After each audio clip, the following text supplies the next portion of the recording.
Hi,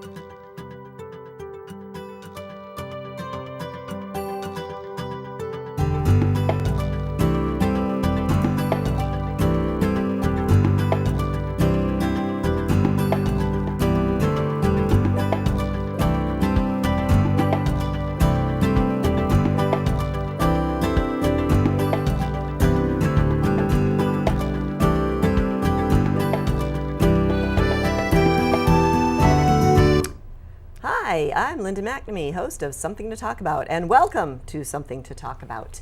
Tonight, we are going to be talking about local real estate, and my guest is Patti Fitzgerald.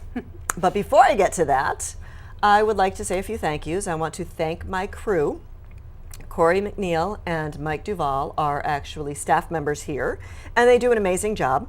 And I would like to thank Jen Dodge, who did the introduction for me, and recently taught me how to update my webpage on the BCAT website. So log into bcattv.org and check out the Something to Talk About webpage.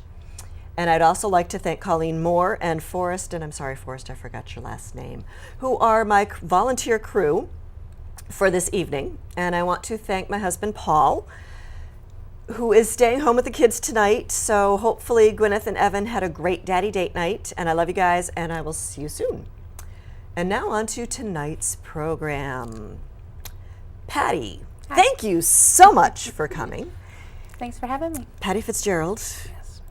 Perky, what did you put on your Facebook page? I have no idea. Perky, exciting, friendly. Probably not perky, but Well, probably not perky, but it's just sounded very friendly, Well, and I thank you. had to borrow those adjectives. So, we're going to talk about real estate. sure. Buying and selling. Yes. Sounds kind of intimidating. It's actually not. It's actually pretty fun. Okay. Well, first, before we get started, can you tell me a little bit about yourself, where you grew up, Sure. where you went to school, I family, actually am and born and how you raised got here. involved in Sure. real estate? I am actually born and raised here in Burlington. Graduated right here in Burlington High School. I would love to say 10 years ago, but no, a little bit further back.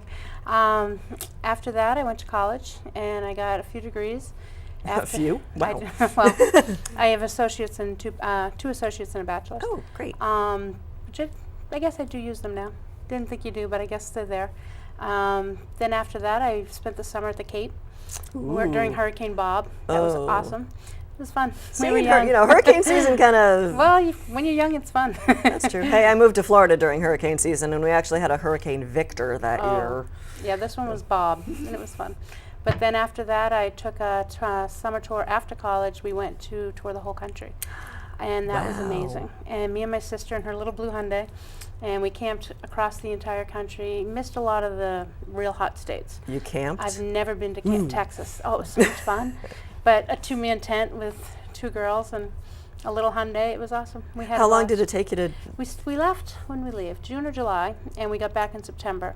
Wow. We'd literally get a map, and my dad has the actual map. He kept it in his office on the wall and put little lines. And we'd see water and say, okay, let's go that way. Okay, water, let's go that way.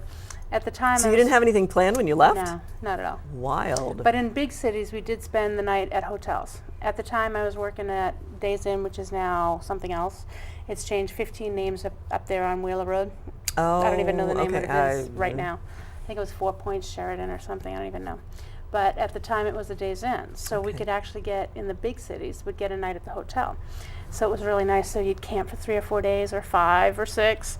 I'll never forget. Nice we hot camped shower. way too much, and then we went into the room going, "Oh, this is awesome!" Because you camp too much, you need a shower every once in a while. Yeah. We did that biodegradable soap, and I mean, Lake Powell was beautiful. Page, Arizona, gorgeous. Wow. But anyway, that made me fall in love with the West. Okay. So I think I did that summer. I did the touring the country right after college. The next summer was the Cape, because I thought I could bartend my way and save lots of money to move out west. But when you pick a bar down the Cape, you pick in February, and you don't go there till June. Okay. So it ended up not being the money-making bar, but it was still fun. Great summer. So anyway, I did save enough money, and then I moved out to Colorado. Oh, wow. So I spent almost 10 years out there. Absolutely loved it. Like in Denver, or? I was right outside of Denver, 20 Okay. minutes outside of Denver. Oh, That's where I bought my first townhouse. a lot of fun, and did a lot of my own work to it, which was nice. Now, are you still working for I was still in the restaurant hospitality? business, yeah. Okay. I actually became a general manager of a restaurant. Absolutely loved it. Had about 30 people under me. The first year I actually got GM of the Year out of 15 companies, which was pretty amazing. I like that. Yeah. Yes, I was proud of myself. But it was hard to be married to that job. I wasn't married, and all my friends were getting married. Because now, you know, you're a little bit older now. Oh, yeah. And I'm like, married to the job, I love it. But the relationships more were a out of little life. not working too well. Yeah. Because I was working nights. You know, the bar would close at 1. I'm getting home at 2 and 3. Sometimes work in the morning, and I was working 70, 80 hours a week. I was thin, but that was about it. So and you had a great townhouse. I did. So then I decided, you know what, I'm gonna go home. So I was actually headed to Virginia because I didn't want to come back to this cold. But then when I got back here, my mom was always in real estate. She was in real estate for about 20 years. And when I came back, all my high school friends are still here, and they're still here. And still they here. were having children, so they were kind of stay-at-home moms. I'm here without a job. Been home for like 2 weeks going, what am I doing? I was only going to visit, and then I was literally heading to Virginia. I actually, when I packed stuff boxes, like a box with like 2 plates, 2 spoons, 2 cups, a little bit of stuff. I literally did this. I was stopping at my mom's to drop off my 2 dogs. They were going to babysit the dogs until I got settled in Virginia. Until you got a little settled, yeah. Yeah, that was my plan. So I stayed for about a week or 2 and was like, you know what, this is kind of cool. So I decided, you know what, I think I'm staying. So then my parents went away for a weekend, and called my brothers and sisters and said, hey, let's move me in. Like, really? I go, yeah, let's stay. I'm going to try it. If it doesn't work in 2 years and I don't like it, I'm going to Virginia. I'm like, really? You give it 2 years? 2 years is all I give it. I'm still here. Well, I would have only given it a year. Well, 2 years is better because you get 2 changes of seasons. Because Yeah, one okay. season might be bad, but you got to get the 2. Oh, That's okay. what I said when I was moving to Colorado too. My girlfriend came with me. She only lasted a year, and I stayed. It was awesome. I was almost there 10 years. Wow. I'd go back in a heartbeat. Loved it. The weather was amazing. Kind of like, you know, like the snow we had Friday. Yeah. And how it melted away and it's gone. It's gone. That was kind of how the winters are sometimes. They weren't that cold because where we were it was right outside of Denver. Okay. So the mountains get all the Mountains, snow, and we were kind of in a valley. Oh, so okay. it was just beautiful. More like, you know, if you looked on a map, it's more like the level of Virginia anyway. So it's not that bitter cold that we get, and okay. not the hot, sweaty summers either. Because I came home for two weddings in the same summer. And I was in both of them too, and I just remember being so hot, so sweaty, because you're not used to it. After being in the dry heat, and then you come here for just 2 or 3 days, I was just like, oh my God. Oh, even when you live here all the time, you're still never... Well, you get a little used to it, but when you're only home for a weekend, Yeah, you didn't get used to it. And I was just like, oh, I don't want to ever come back, but here I am. But I'm now, because my mom was in the real estate, she was home, and I got a job at a restaurant company, and I was working as an assistant manager. I didn't want to start as a general manager because I didn't think it'd be fair to the staff. I'd rather work my way up so that I could prove myself to them. And I started as an assistant manager, but then during the days, my mom was in real estate, so she was showing me how to do it, and she was not really showing me to learn it, but showing me for me to find a place to live, you know? So she's like, oh, you're better with computers, you look it up. So here, she'd give me your password, and I'm just looking up houses and looking for a place to live for myself. Okay. And so, you know, and she'd be off just showing a house here and there, and I'm like, this is kind of cool. I think I could do this. Yeah, and then I'm like, you know, meandering through the MLS, and I'm like, wow, okay, all right, this isn't so bad. And then she'd go, you know, we'd go out and show properties and whatnot. Like, she'd show me stuff for myself. I'm like, wow, I kind of like this. But the thing I liked about it was the flexibility. Okay. I mean, granted, she wasn't around a lot on the weekends. She was out working, but during the week, it was just a couple hours here, a couple hours there. So she'd be like, oh, you know what, I got an appointment now, we can do lunch later. I'm like, oh, okay. And, you know, she'd fit me in. Cool. All my girlfriends were home having kids, so they were around. So I was like, oh, this could be kind of cool. But then what happened was 9/11 happened. Oh, And that was horrible. But I got here in April, and that was, you know, September. So I was kind of thinking about doing real estate. But then when 9/11 happened, I was only an assistant manager. I wasn't the general manager. And the general manager didn't have the power to allow us to close. And because I was the assistant, I had to stay open. And I'm like, really? You can't, Oh, wow. like, I felt so bad for my staff and myself. We all wanted to be home. Yeah. And we're all putting on our happy face, trying to wait on people. And I happened to be in a restaurant in Newton. They're a little different than they are here in Burlington, a little more abrasive. And I mean, they're nice people, but always upset a waitress. Every once in a while I'd have a waitress crying almost at least once a week because of they just don't treat them as nicely. Yeah. They treat us almost like servants. And it was really hard. That was hard. And I'm like, this is not like Colorado. They're not as nice here. Now I know wanna go back. Now I know what they're talking about us Bostonians not being so nice.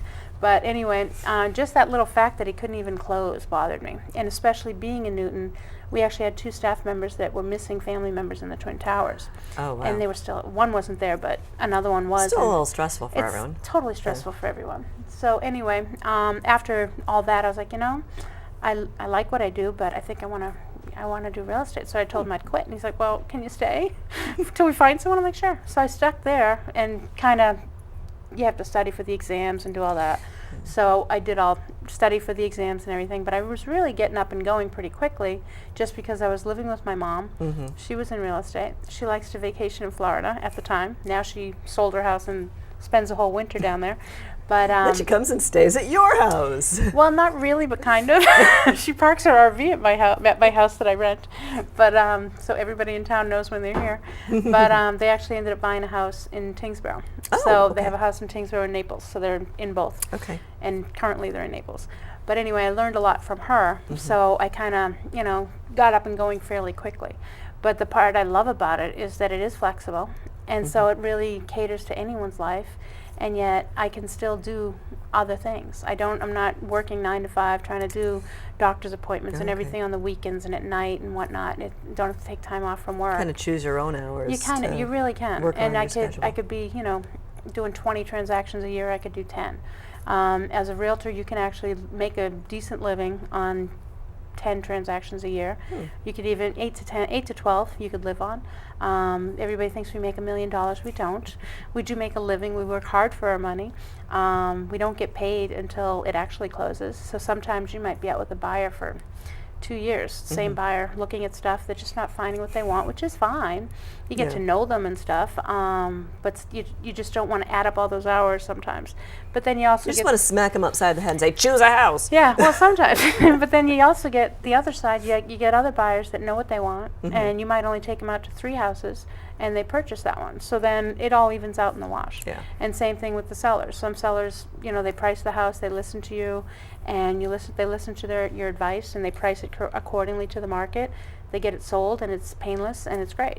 But then others don't always happen, and some stay on longer for other reasons, and it just happens. So it's a wash. But the part I like the best is making them happy.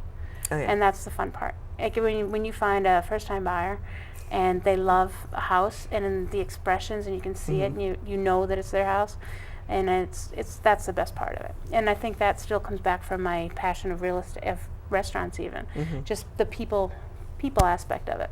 I even tried to do appraisals for a while, and it's the same type of job. Okay. Where you are appraising the house, you're trying to find out the value, but you're actually figuring it out as if it tore down, how much is it going to cost to rebuild it. Okay. But you're not actually dealing with the people as much. You go Okay. if you refinance your house, the appraiser comes in your house for 5-10 minutes. Which we're doing right now. Oh, you are. But they just come in, they take a quick look, and that's it. A lot of it's done behind the scenes. You have to go to the town hall, pull up the records, whereas a realtor, we do that anyway. Okay. We find out as much public information as we can about the house before we list it or even when we sell it. And you find out the information, but you're not dealing with the people. So that's why I didn't do the appraisals. So I like the people business better. You're more of a people person. I am. I like people. They're fun. Okay. Let's get into a little more specific questions. Absolutely. But yeah, that's a really cool story. So that's where I'm at. That's so you. I'm kicking around 13 years-ish. Wow. 12-ish, I guess. And you haven't moved to Virginia yet. No. I'm staying now, I guess. Yeah. Well, now I got married and have kids, so I'm kind of planted now. Now I have to stay. Till the kids go to college, and then you can, they'll go to Colorado. And then we can go to warmer weather. Right, you're talking about refinancing, and when we bought our house at a time where when you went to look at the house, it was on the market like maybe 36 hours before it had like 5 offers on it. So you had to go in, know exactly what you want, and make a decision right then and there. 2003, 2004-ish? Exactly. How'd you know? I remember that market well. But today, it seems like it's much different. It is. So what are the you know, and you had also talked about when you first moved from Colorado, you and your mom were looking for a place for you, and it sounded like you were ready to buy. Almost. So what are the advantages or disadvantages right now in today's market to buy versus to rent for a few years? Okay. Well, it actually all depends on your own personal situation. Okay. But unfortunately, with the market today, a couple years ago, as everybody knows, there was a lot of properties on the market that they went up to a very high price. Okay. And then it kind of, different people use different terms, but basically it fell in a sense, is a way to think about it. Around 10 years ago, around when you bought, Okay. the prices were just starting to get to this really high level, and they couldn't get any higher. You were looking at houses getting, multiple offers. If you didn't put in the offer right away, it was gone. And that's what And you happened. couldn't like lowball saying, No. okay, they're asking 400, so I'm going to ask like 325. And you're not going to get it. And you're not going to get it because No. they're, you know. Like I remember there was one house we actually got 9 offers on. I couldn't believe it. And Wow. it was like, Was there a wow. bidding war? Absolutely. Oh, That's wow. 9 offers is a bidding war, Yeah. you know. And they all knew it going in. Sorry, we already have an offer. So boom, boom, boom. And it was like, wow. But anyway, what happened back then was these appraisers went in, and if the buyer was willing to pay, the house is listed at 400, they're willing to pay 450, they said, okay, let's give it to them. So they gave them that mortgage. And what had happened was the house was really only 400,000. But like you said, there was 9 offers on it, or a few offers, Yeah. so everybody went up. So the appraiser said, all right, the buyer's willing to pay it, we'll just appraise it there. But the value was really never there.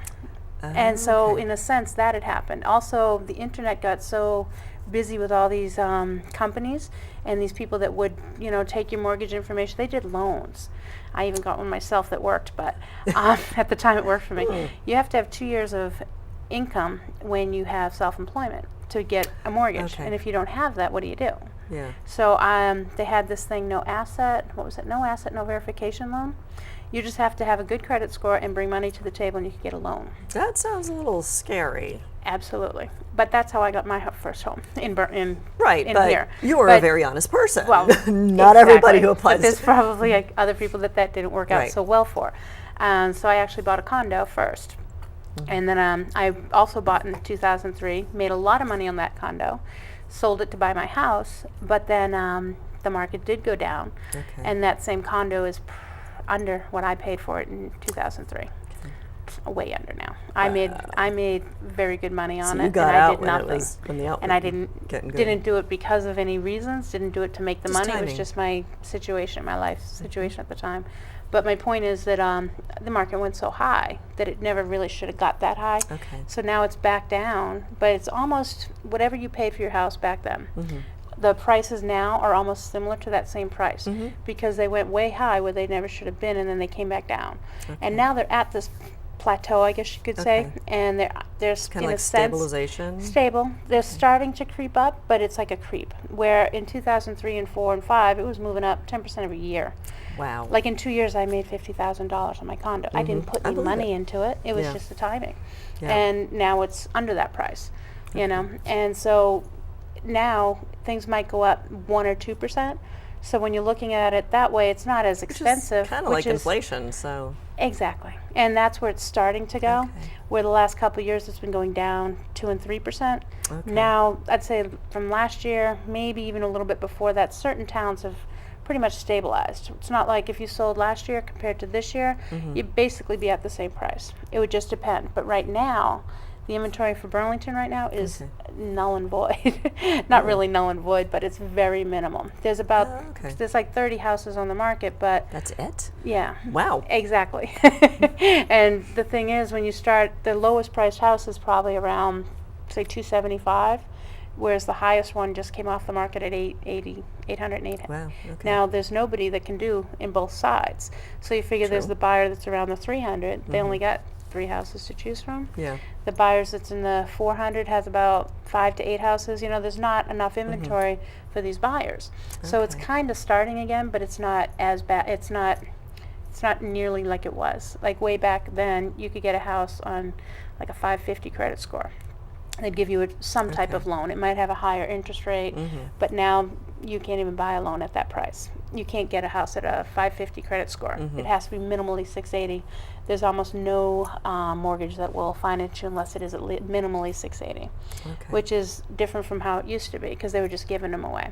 So the advantage now to buying is kind of good because the rates are low. They're around 3.5. Oh yeah, which is that's why amazing. we're buying our house for the 4th time. Yeah, they're either refinancing or they're buying because that's huge. That's great money, you know. And we're not going to see that again. It will come up. I mean, I highly doubt it'll go up to the 18% like it was in the 80s, which I never saw. But it probably won't be going below 3. Yeah, I didn't think it'd go below 6 a few years ago, though. So who knows?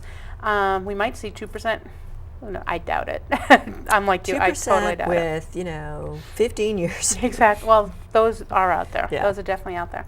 But then there is an advantage to renting, but because of all the foreclosures and the short sales, these poor people have nowhere to go. So they can't get a mortgage, and so they have to go somewhere, so they might have to rent for 2 to 3 years. Okay. So unfortunately, the renters, the landlords, and the owners of these rental properties are kind of capitalizing on that a little bit. Some of the complexes have increased their rents because they can. Because they know these people need a home, and people are taking a chance on them. Yeah, they lost their house, but they lost their house not really because they couldn't pay the mortgage. A lot of it was they couldn't pay the mortgage. Some of it was they had illness in the family, whatever. But the houses lost the value, so they couldn't even just move to another house. Right. Where a lot's happening. Everybody's always moving. There's always something happening. It's never that, completely there's nothing to be sold. Personally, I'm not allowed to move again. My friends have threatened me, you will not There you move. go. You have way too much stuff. You're never moving again. Oh, it's hard to move So. stuff, yes. Your friends don't like you when they move your stuff. That's No. hard.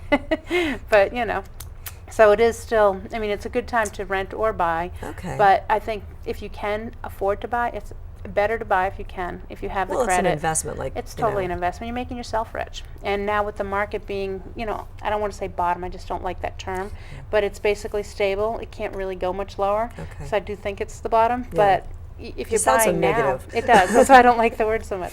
But then if you're buying today, it's not going to increase 50,000 in 2 years like it did in the early 2000s, but it'll start increasing slowly. And whatever you're paying for a mortgage, it should be similar to a rent or above, but it's the same money, so you're putting it towards your own equity, you're though. giving it back to yourself Instead of to getting someone somebody else. But if you have to rent, you have to rent.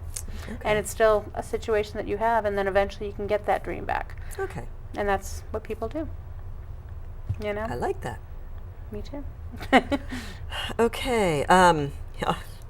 Here's one that I've been kind of debating in my mind. Okay. We talked about, you just mentioned that people are always moving.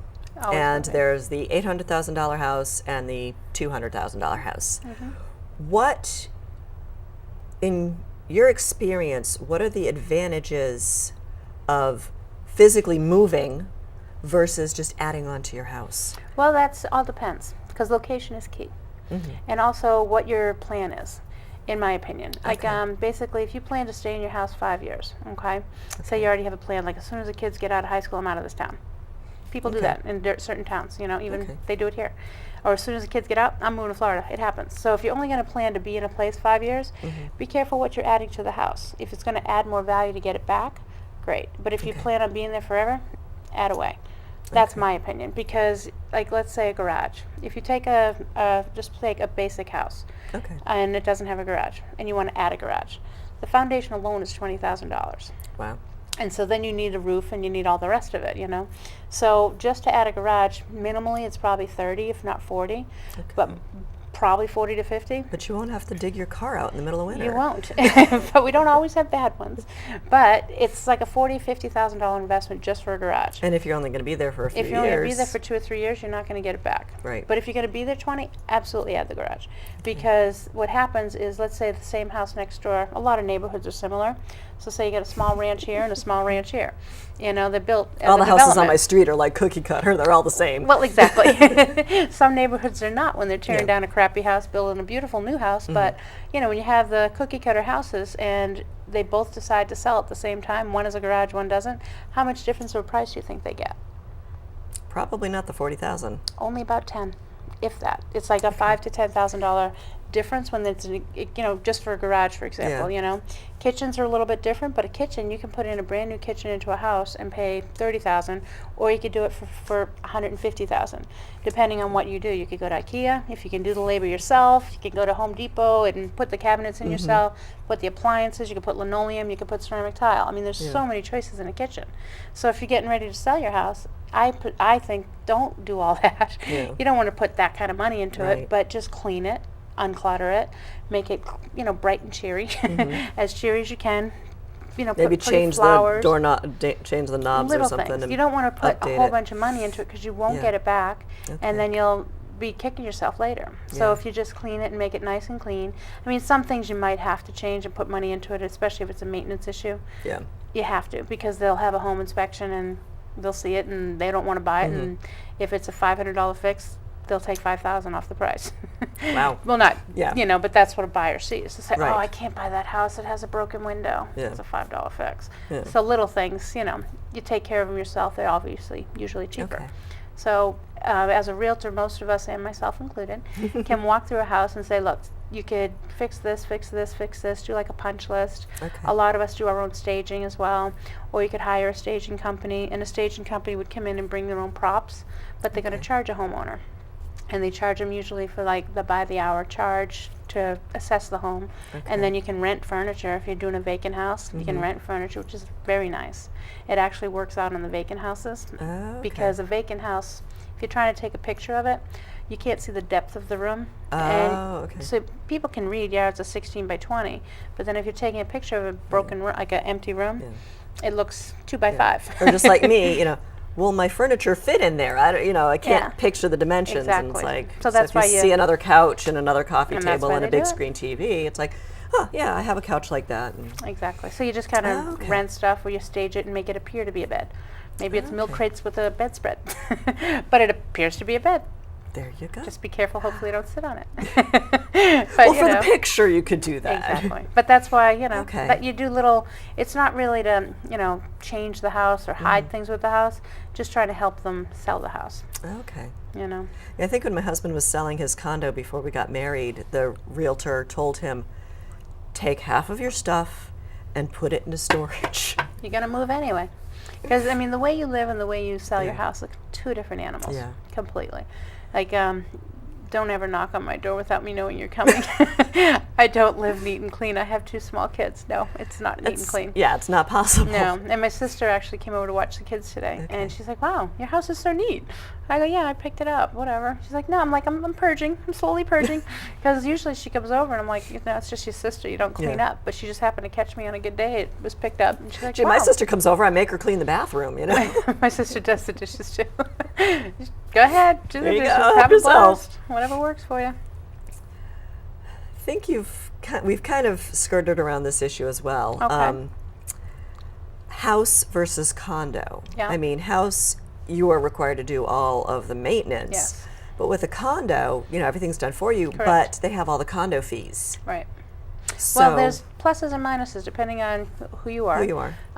Depending on your life situation. A lot of the, I don't want to say kids today because I'm not really, they're not that much younger than me, but the kids today, they're coming out of college, and some of them are really making good money, and they don't want to do any of that. So some of them are really looking towards the condo living. It's not all just some people say it's a lot of the older generation that like the condos, Okay. but now it's becoming some of the younger too, because they don't have the time to do that. Yeah. They work 50 hours a week, they work in Boston, they commute, and they They want wanna to be have in a the social life. suburban, they want to have life, so they don't want to deal with it. Because when you have a Aw. yard, you're married to it. Yeah. You're going to be out there cutting the lawn every weekend and trimming the trees and doing all that stuff and painting the house if it's painted, whatever. Yep. So there is a lot of maintenance involved. So the way life is, a long time ago, everybody, when the worlds were first settled, everybody was living right on top of each other, so they could walk here, walk there, walk here, walk there. And the walk here, walk there attitude is Okay. kind of coming back again. Like everything okay. circles around. The suburbia is like, oh, this is great, I have a full acre. But some of the younger generations, they don't want that. Yeah, I don't want a full acre. I don't want all that, no. And, I need a riding lawnmower.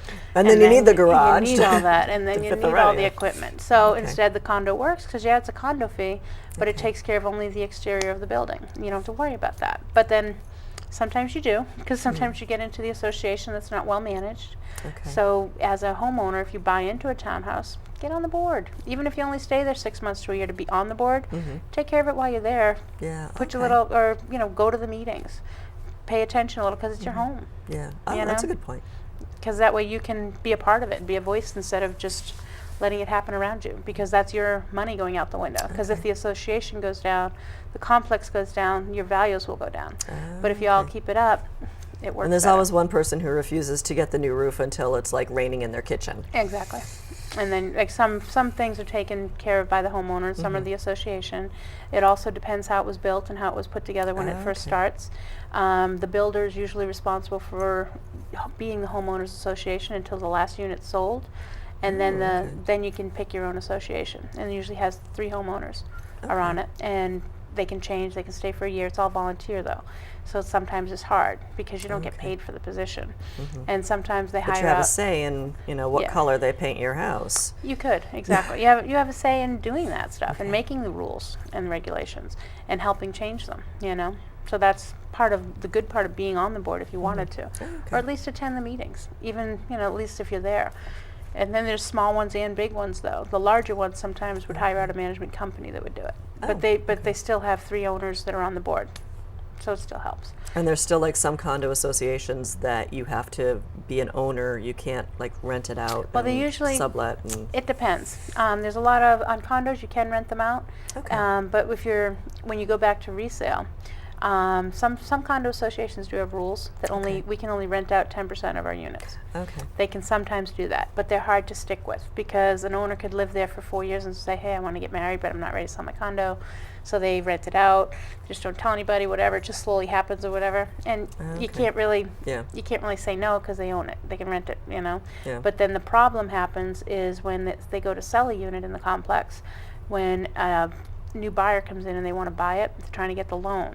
Well, it's harder to get a loan on a condo than it is on a home because the bank is looking at the condo association and they're looking at the owner occupancy because it's not just the owner that's going to care for the property. They have to make sure the association cares about the property. All right. So if it has a high owner occupancy, it's better to be in there. If it's a low owner occupancy, then the bank's going to be leery of it. And if they do certain loans, like an FHA loan, it has to be FHA approved, so it has to fit their guidelines. Wow. Yes. Sounds pretty complicated. It is and it isn't. It just ends up being more specific to each condo complex. Okay. And then you have to look at it that way. Okay. Well, while we were on the subject of condos and associations, are there any guidelines or rules that govern the condo fees? Not really a rule, but it's more based on, there's certain fees that the condo association will pay for. Okay. They have to get master insurance, just like you have home insurance on your house, okay? A regular house is about, say, give or take 100, but around $800 a year, $700-800 a year. Okay. Well, a condo, depending on how many units, they could be $2,000-3,000 because it's, let's say it's a 8-unit complex. It's probably going to be a $3,000 master insurance policy to cover the buildings, because if one catches on fire and then they all catch on fire, all that stuff. But then if it's a 200-unit complex, that's might be $1 million master insurance policy. So they have to take the fees. So they take that fee, whatever the fee is for the master insurance. If they're going to have the association pay for plowing, they need that fee. If it's going to, if the town, some towns charge townhouses for trash removal and recycle removal, where some towns don't. Just like you're a single-family homeowner in Burlington, you're not charged for it; it's in your taxes, but you're not personally charged. Where condo associations, some are charged, which they're kind of considered like a private place.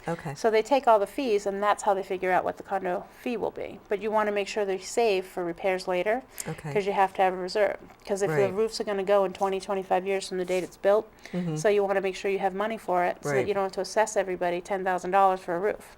So that's the whole point of a condo association. So basically, there's not really a rule, but they try to cover the bills and then cover some for reserves. Because I'm just thinking, like, if you were trying to get a loan, you want to buy something, and you're looking at house versus condo, and it's like, okay, well, this condo now has, I don't know, a $200 a month fee. I don't even know what condo fees are, but that's low.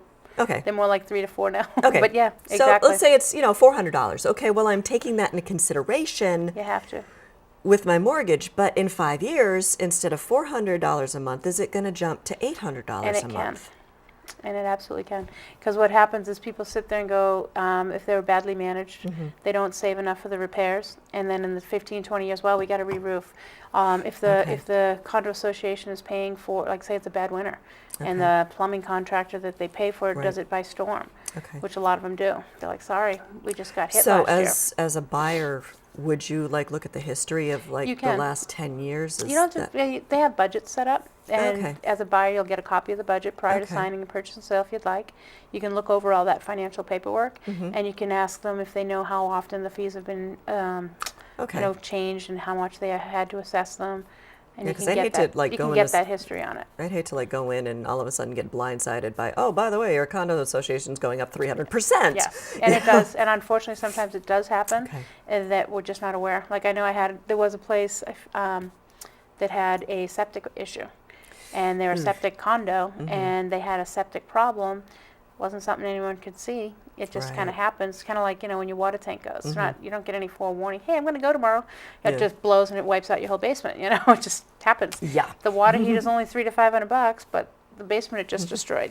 So it's Your home office with your with your computer computers tower and your new rugs in the basement you just finished is and now all the destroyed. Christmas decorations that you have Exactly. stored. Yeah, so it happened. No, so no. yeah, but so things like that, the unforeseen happen. Oh, okay. So then you have to change and adjust. So the difference is, but there is a huge difference with cash, just like you were saying. Okay. If you can afford a $400,000 mortgage, Okay. and then you have a $400 condo fee, your condo you can now afford is now a lot less, because basically for every $10,000 in a mortgage, Okay. it's about $50 in a payment. Okay. So if you take 400 and divide it by 50, you're looking at $80,000. Something like that. So in a single family home, you could afford 400. Now in a condo, you can only afford 320 because the $400 condo Got fee is it. on top of that. Yeah. Okay. So you might be able to find the house at 400 or a condo at 320. So Okay. you got to look at it both ways. I never knew that. That's why. That's pretty I'm clever. here. See, I taught That's you why you're something here. new. You're teaching me learn lots of something new new. things. Something new every day, Not right? something new. Okay. On average, how long is a house today on the market? We're Okay. talking 10 Right. years ago, it'd be on the market like 2-3 days, Right. and have multiple offers. Absolutely. Now I'd say, well, if you had asked me that about a month ago, I'd say, or even if you asked me 2 months ago, I'd say it was more like 60, 90 days. For the last couple of years, it's been 60 to 90 days. It's now starting to get better, and it's Okay. more like 30, 60, and even 30. Ooh. It's starting to really get better. With the rates so low, and I think the last couple of years it's really been stabilizing. Okay. So it's really, now it's more like 30, 60 tops. that they're Okay. on So the like if a market. house has been on the market for a year or Right. more, should send up a red flag in the Well, buyer. it can be a lot to of different say- reasons, though. Sometimes if it's like a short sale or a bank-owned property, they're going to show up as huge days on market. Short sales take a long time. Bank-owns can also take a long time. Sounds like an oxymoron. Short sale, I know, long time. doesn't it? Well, the reason being is basically with a short sale, they're looking at the seller's financial statement Okay. first, then they appraise the property and see where it's really at. But Okay. because the person for some reason cannot afford the home, they can't afford the mortgage, they can't afford repairs. So because some of the repairs have been getting worse and worse in a short sale, Okay. usually, 90% of the time, if you can't pay your mortgage, you're Well, not it's repairing the neglected. home. Yeah. It's neglected. So it needs more updates. Okay. So it's not going to get its market value that it should. Okay. And so it's not like you're talking to a seller, you're talking to a bank. So the seller might say, yeah, this offer's great, I'll sign on the dotted line. When you're doing a straight sale, the seller can say, yes, I'll take that price, thank you. The house can close in 6 weeks. With a short sale, you got to bring it to the bank. The bank has to say yes to that offer. Well, the bank it's a machine, it's not people. So unfortunately, it takes like a month for it to get to the right place where they can say yes or no. Okay. Then they order an appraisal, then they see if the property's worth what that is, then they're going to Okay. counter you or accept it. So the bank can typically, on a short sale, it's gotten a lot better. But when all this, influx of short sales came in, there was literally thousands and thousands. I Wow. mean, short sales have always been around. But as a realtor, we never knew it. And as a human being, you never knew it. They were always there, but in a community, I maybe only found one, out a bit by watching, House Hunters Yeah. or something. Well, they're just all across the whole United Yeah. States now. But prior to that, it was like, maybe every town or every state had 10 a year. Now they're Okay. getting hundreds and thousands a year. Wow. Like some towns got hit really bad. Like the lower towns, like Lowell, Lynn, got hit with a Okay. lot of short sales and foreclosures, just because the market just went down so much lower down there, in those areas where these ones are more sustainable in the urban towns Okay. like Burlington, Lexington, Winchester, all the upper communities. They held their own a little bit better, and they held Okay. their values a little bit better, so they didn't have as many. But basically, these short sale people, they were used to handling 10 a year. All of a sudden, they get inundated with hundreds and thousands, so they get thousands on their table. It took them 6 months to get to that point where they could Yeah. order the appraisal. Where now they've Wow. hired more people to do the Job job. security for them, though. Well, some couldn't handle it and they probably left. Yeah. But they've hired more people. They've streamlined the system because it happened so hard. So now Okay. you're only looking at about 60 days. So it's getting Okay. a lot better. But the good and bad, they're not like a homeowner. If they say no, they say no, they close the file. So there's no negotiation. Sometimes there's a little bit, but then they finally stop. Like they say, okay, we'll counter you, but no, we're not going that low, goodbye. Yeah. They close it, and then you have to start all over again. So the poor seller has to start all over again. And Wait, the seller does it? Or? well, the seller has a buyer.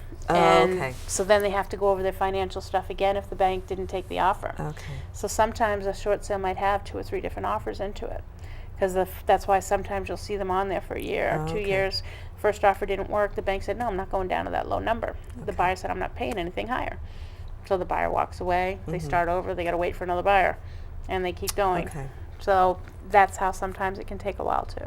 Okay. And with straight sales, they're like 2 months. Once you get the offer, 6 to 8 weeks, we can close. Not a problem. Okay. And a foreclosures are a lot better. The bank's system is better. They've already Okay. bought the house back. They own it. Okay, so the short sale, The seller still the owns seller still owns it, but the bank dictates what the Correct. seller can accept. But a foreclosure is the seller is up a tree without a paddle, and it. Well, the seller's already gone. Once Seller's it's already foreclosed, gone. the bank owns it. the bank owns it. Correct. With a short sale, what happens Okay. is, like, let's say you owe $250 on your property, Okay. but you owe $250, but it's only worth $150. Okay. So you owe the bank an extra 100. So the bank is losing money. They're not getting their whole money back. So that's why they hold the cards. So they're like, Okay. well, and the good thing is they're usually forgiving the debt from the seller, and that seller doesn't have to pay that difference. Okay. Because the property value came in so much lower than what they owe. It's not really their fault. It's what happened in the marketplace. Okay. I mean, sometimes it is their fault. They're just, but for the most part it wasn't. So the bank's trying to forgive that debt. Okay. And sometimes they don't forgive the debt, and they actually charge the seller for it or portions of it. Okay. But that's why it's a little bit different. But with a foreclosure, the bank has already bought the house back. Okay. They own it, but now they're a bank. What are they going to do with the house? They're Yeah. not going to go out and rent it, so they want to get rid of it quick. Okay. So when an offer comes in on a foreclosure, 3 to 5 days they usually have an answer for you. And then once they Okay. have the answer, they want it closed. Okay. Is there any negotiation Always. in They a still foreclosure? try. There's still always a little negotiation. Okay. But if they don't like it, they're not going to sit there and waste months negotiating back and forth with you. Yeah. They might go back 3 or 4 times, and if they can't come to an Okay. agreement, they say, okay, we're closing the file. This is our bottom line. We're not going Yeah. any lower. We'll start over, and they put the house back on the market. Same Okay. thing with the short. Is like they'll go back 3 or 4 times. If they don't, they're not going to just say, nope, we're not ready to give it away, so I'll see you later. Get a new buyer in, and they'll bring another buyer in, or try to Okay. remarket And the probably home. in both of those scenarios, it's probably like a lot of maintenance. Usually. And like sometimes the banks just don't really see that. Or it could be just location and desirability of a home. Okay. It's in front of a railroad track, but they're looking at it on paper. Usually the bank's not even at the property. They don't Okay. see the property. They're just seeing what they see from an appraisal factor. Oh, okay. And sometimes when a buyer buys a home, the appraisal can be way higher, and it doesn't matter. The buyer is the one that owns that appraisal. Okay. So, if you buy a house, you write an offer at $300,000, and the appraisal comes in at $325, you're gonna go tell the seller? Absolutely not. Why are you gonna tell them, right? But then if this appraisal came in at $275, you're not gonna buy it. You're gonna say, Yeah. I'm sorry, came in lower than the price I'm gonna pay. Okay. We have to renegotiate, and that happens too. Because I've heard like stories about foreclosures when the owner or the person who lives there leaves, they like take the doors and the hinges Yeah. and the light bulbs. Well, And a lot of them, they're going through a hard time, Yeah. and that's I kind of not enjoy, but I like trying to help them through that process because that's where you're really into the people business. Like, let's help them find a new place to live. They people are knocking on the doors, creditors, and they're knocking on the doors trying to get money from them. That's no fun. No. You know, it'd be so much easier if they can make the house look pretty and get a nice buyer and say, see you later. Some people, love their home and something bad happened to their life. Yeah. They lost their job in this bad economy and went from a 6-figure income to a something no less. Income. Exactly, Yeah. no income or 5-figure income, whatever, but they lost 50% of their income. They have nothing else they can do. So it's, it's sad for them. So then they try to pull anything they can. And sometimes it's not only the seller that takes things out of the home, it's other people too. Because the neighbors figure out that the house is vacant, they know no one's living there, so they break in and they steal stuff. And they're the ones that are stealing the pipes and stuff because they can sell them. Copper piping. That's it, exactly. Right, wow. We only have about 10 minutes left. Oh, wow. I am a talker. Sorry. No, this is great. I'm just Did like, I cover okay. all your questions? Okay, I love my cheat sheet over here. We talked about it briefly about setting up your house and having, somebody come in and, what was it, house dressing? Stage, thank you. I'm like, dressing house. That's fine. That sounds like a salad. What are the best practices for putting your house on a market? Well, basically, assuming no foreclosure, no right. short sale. Basically, the cleanliness is number one. Okay. Cleanliness and clutter, I'd say, would be the best. And it's basically curb appeal. With today's market, the younger and older generation, everybody's on the internet. They've already walked your house upside down and backwards before they step foot in it.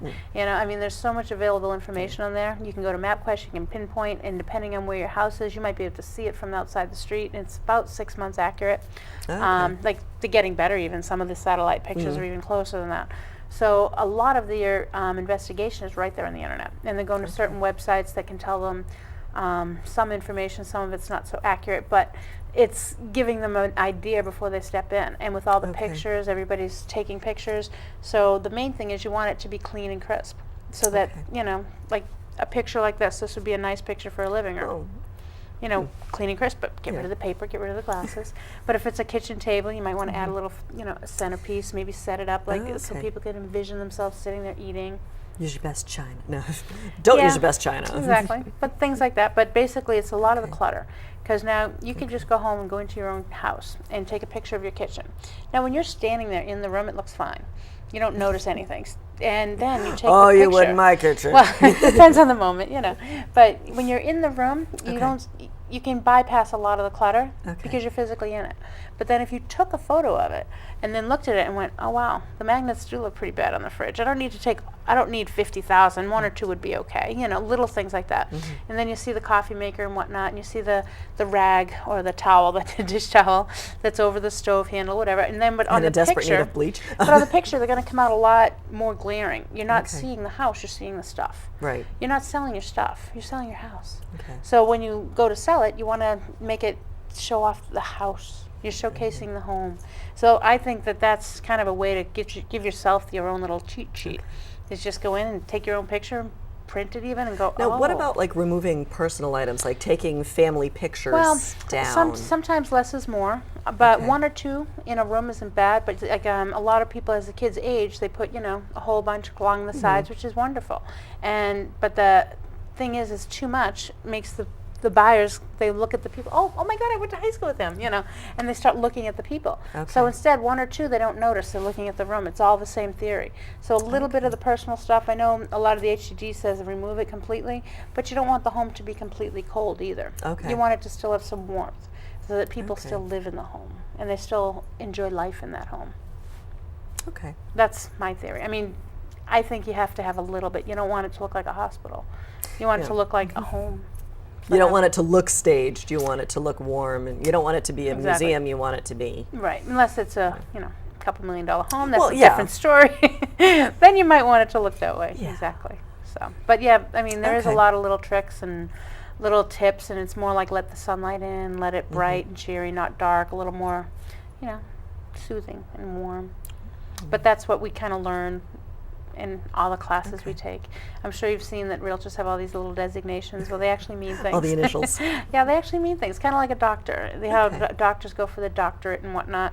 Okay. Any realtors that have a little designations, you don't have to really know what they all mean. Okay. We do, and I know you'd never remember 'em. I could read them all off, but they really mean that the realtor actually took the time to take extra classes. Okay. Just being a realtor, fine, you take a little test, you could be a realtor. Mhm. But if you take the classes, you're really educating yourself a little bit further to better educate your consumers.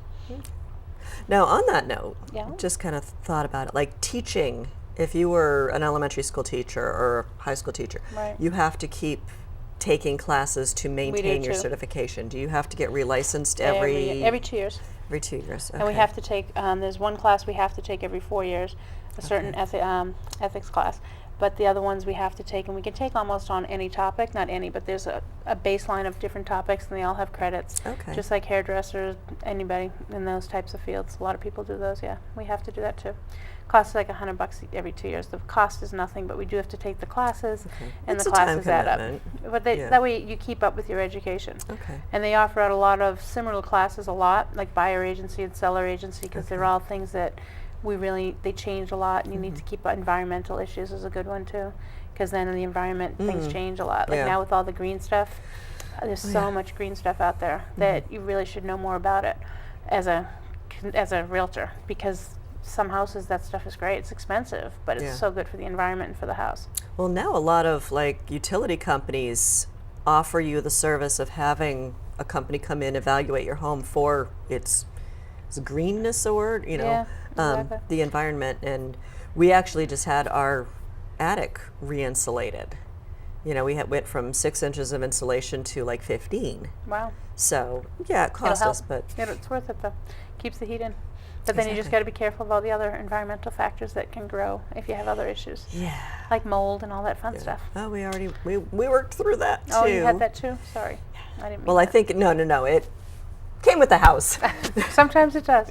Well, the thing is that a lot of these things we ended up doing, and we don't realize that they cause problems until later. Okay. Like when we built houses years ago, you have a fan in the bathroom and you just throw it up through the attic, no big deal. Well, now we realize that putting moisture into a nice attic is creating all this mold. And if you're not going up in your attic, you don't know it until you go to sell the house and the home inspector finds it. And that happens. Termites, same thing. If you live in a house and they're under the house where the bushes are, and nobody really looks for termites. I mean, you do, but you don't. You're living in you your don't- yeah. home. You're not going, let me see if there's termites today. But and then you don't notice it until the home inspector is actually looking for it. Yeah. So then those things come up because you're doing the things to keep them away, but they happen. I just thought of another question Sure. that's not on my cheat sheet, so That's fine. hopefully you're okay with answering. What's the best way of finding a home inspector? Ask your local realtor now.